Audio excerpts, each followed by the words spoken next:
Inside America's most dangerous prisons, surviving the worst. Subscribe for more true crime. Like, comment, and help uncover the truth with us. The sound of the siren ripped through the air like a scream. Red lights flashed across the concrete walls as the guards shouted orders, boots slamming against the floor. A fight had broken out in Block D again. But this time, it wasn't just any fight. It was chaos. Inmates were brawling, metal trays flying, blood on the floor. One man was down, barely breathing. Another stood over him, a sharpened toothbrush dripping red. Lockdown! Everyone on the ground now, a guard yelled through the blaring alarm. But not everyone obeyed. In the middle of the mess, a young man in an orange jumpsuit froze. His name was Ethan Cole, 21 years old, a college student who should have been studying architecture, not surviving inside one of America's most dangerous prisons. A shadow loomed behind him. He turned just in time to see a hand gripping a piece of broken glass. Ethan's heart stopped. The next second, the lights went out. Only the sound of shouting and the faint crackle of electricity filled the air. 2 months earlier, Ethan had never even seen a prison. He was a junior at Mason State University, a quiet kid who spent more time drawing buildings than hanging out at parties. His roommate, Kyle Jensen, was the complete opposite, loud, charming, and always up to something risky. "Come on, Ethan," Kyle had said one night, flashing that confident grin. "It's just a prank. Nobody's gonna get hurt." The plan sounded simple: sneak into an old warehouse near campus, film a fake crime video for their YouTube channel, and post it for views. College clout, that's all. But something went wrong. When the police showed up, there was a real stolen car in the warehouse and real drugs inside it. The prank turned into a felony. Despite Ethan's pleas that he didn't know anything about the drugs, he was arrested along with Kyle. But Kyle vanished, fled the state before trial. Ethan was left alone to take the fall. He remembered the judge's words clearly: "Ethan Cole, you are hereby sentenced to 7 years at Florence Federal Correctional Complex. ADX Florence." The name alone made his stomach twist. They called it the Alcatraz of the Rockies. Home to murderers, terrorists, gang leaders, men who had nothing to lose. From the first day, the air inside felt heavier than outside air, like breathing through a wet blanket. Guards rarely smiled. The clang of metal doors was constant. Ethan kept his head down, doing what he was told. But even then, he could feel eyes watching him. Inmates whispered stories about cellmates disappearing after fights, about guards who looked away when trouble started. One man told him, "Kid, the walls here don't just keep you in, they eat at you." Ethan tried to believe he could survive his time quietly. But one night, a gang leader named Marcus Razor Dean decided Ethan looked weak. Razor had been in and out of solitary for stabbing a man over a cigarette. "New boy," Razor said with a grin that didn't reach his eyes, "you got something I want." Ethan backed away, heart pounding. "I don't have anything." Razor stepped closer. "Oh, you do now. You got fear." That night, Ethan barely slept. The sounds of shouting and banging on cell doors echoed through the block. Somewhere, someone was crying. The next morning during lunch, Razor made his move. He slammed Ethan's tray onto the floor, and laughter erupted around them. Ethan's hands trembled. Razor leaned in and whispered, "You either learn fast or you don't make it at all." Then, before Ethan could react, Razor swung. The tray hit his jaw, and everything went white. Guards shouted, inmates cheered, and chaos exploded. As Ethan fell backward, tasting blood, Razor lunged at him with something shiny in his hand. And just as Ethan's vision blurred, the lights went out. The blackout threw the entire prison into madness. Screams echoed through the cell block as bodies crashed into each other in the dark. Guards yelled orders, but no one listened. The smell of sweat, metal, and fear filled the air. Ethan stumbled backward, trying to stay on his feet. He could still feel Razor's presence nearby, the sound of heavy breathing and the faint scrape of metal against concrete. Then, a sharp pain tore through Ethan's shoulder. He gasped. Razor had slashed him. Ethan dropped to the ground, clutching his arm. He crawled toward the corner, trying to hide behind an overturned table. The sound of fists and boots hitting flesh surrounded him. Somewhere, someone was shouting for help, but it was swallowed by the chaos. Suddenly, the emergency lights flickered on, bathing the room in a sickly red glow. The scene looked like something from a nightmare: blood on the floor, food trays scattered, and inmates pressing against the walls as guards stormed in with shields. "Get down! Face the floor!" Ethan raised his trembling hands and dropped flat. The guards rushed in, tackling Razor to the ground. They dragged him away in cuffs, shouting into their radios. The riot was over, or at least, this part of it was. But as they lifted Ethan up, blood soaking through his uniform, he saw Razor's face one last time. The man was smiling. Hours later, Ethan sat in the prison infirmary, his arm wrapped in thick white bandages. A guard stood by the door, arms crossed, watching him closely. "Lucky you," the guard said.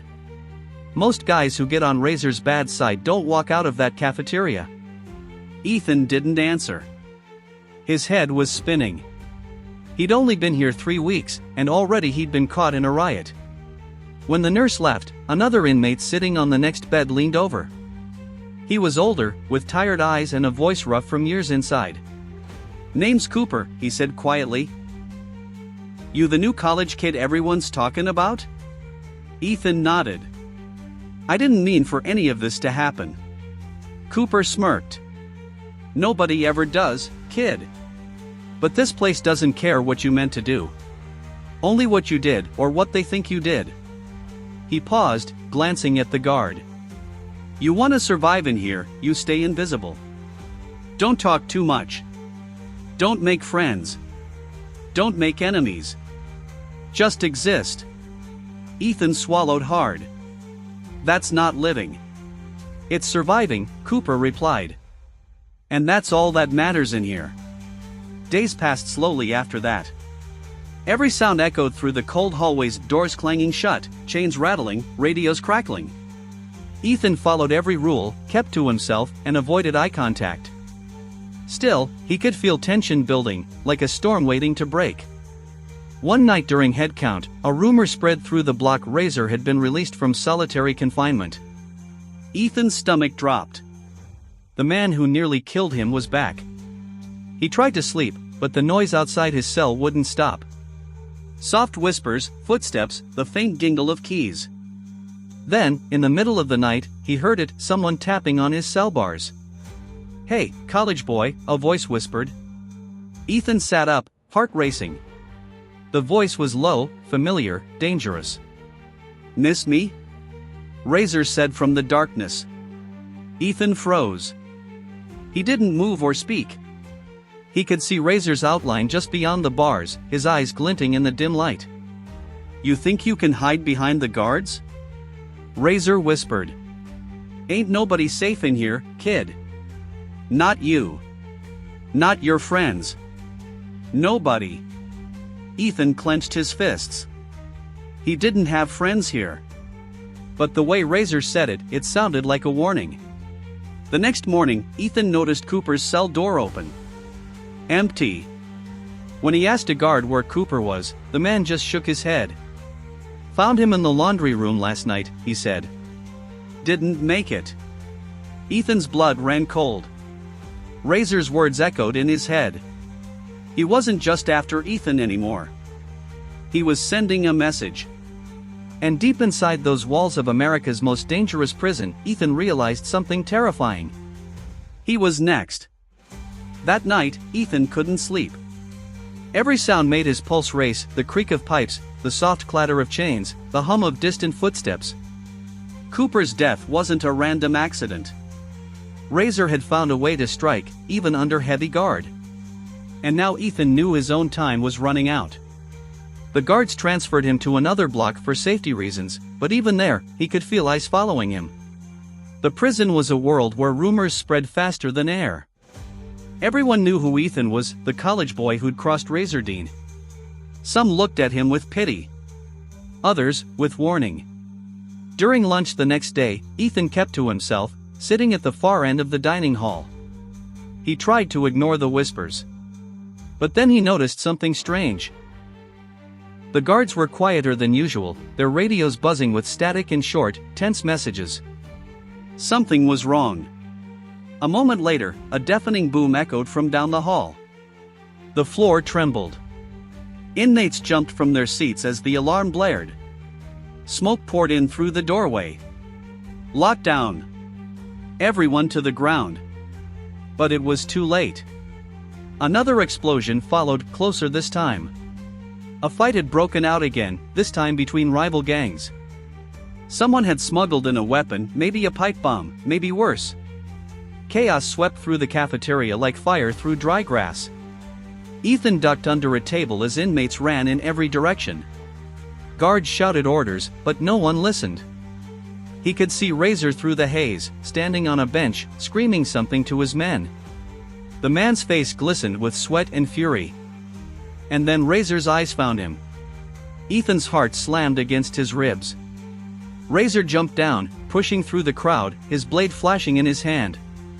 Ethan ran. He shoved through bodies, tripped over a fallen tray, and sprinted toward the door. Behind him, Razor shouted, "You can't run forever, college boy." Ethan burst into the hallway, coughing from the smoke. The red emergency lights flickered. Doors slammed shut as guards tried to contain the riot. But he was caught between locked gates, no way forward, no way back. Footsteps pounded closer. Razor's voice grew louder. Ethan spotted an open service hatch in the wall, barely large enough for a person. Without thinking, he dropped to his knees and crawled inside. The metal scraped against his arms, but he kept moving. Behind him, Razor's laughter echoed through the tunnel. "You think you're safe in there?" Ethan crawled faster, his heart hammering. The tunnel twisted downward, ending in a small maintenance room dimly lit by a flickering bulb. He stood up, gasping for air. For a moment, everything was quiet except for the distant alarms. Then he heard the sound again. Metal scraping on concrete. Razor was coming. Ethan looked around desperately, there had to be something he could use. On the table lay a broken wrench and a mop handle. He grabbed the wrench and waited, every muscle shaking. Razor's hand appeared first, gripping the edge of the hatch. Then his face followed, grinning, wild. "End of the line," Razor hissed. Ethan swung the wrench. It hit Razor's arm, sending the knife clattering to the floor. Razor roared and lunged at him, slamming him against the wall. They struggled, fists flying, grunts echoing off the concrete. Razor's strength was terrifying, but Ethan fought like someone who had no choice. He pushed, twisted, dodged, and finally drove the wrench into Razor's side. The man staggered back, eyes wide, gasping for breath. You don't belong here," Razor groaned, sliding to the floor. Ethan stood over him, chest heaving. "Neither do you." Before Razor could move again, guards stormed into the room, flashlights cutting through the smoke. "Drop it! Hands up!" Ethan let the wrench fall, raising his hands. The guards pulled him aside as medics rushed in to grab Razor. Later, sitting in a small interview room, Ethan stared at the floor.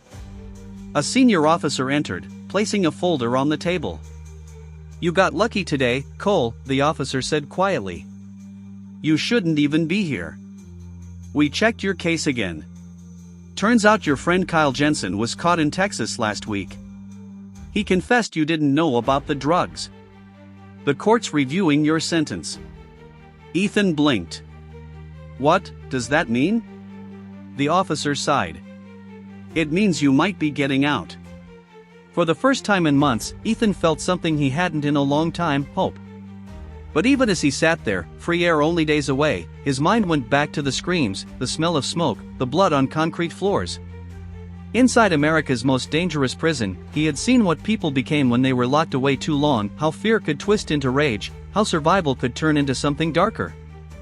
And as he was led back to his cell for the last night, he realized something that would never leave him. He might leave the prison soon. But the prison would never leave him.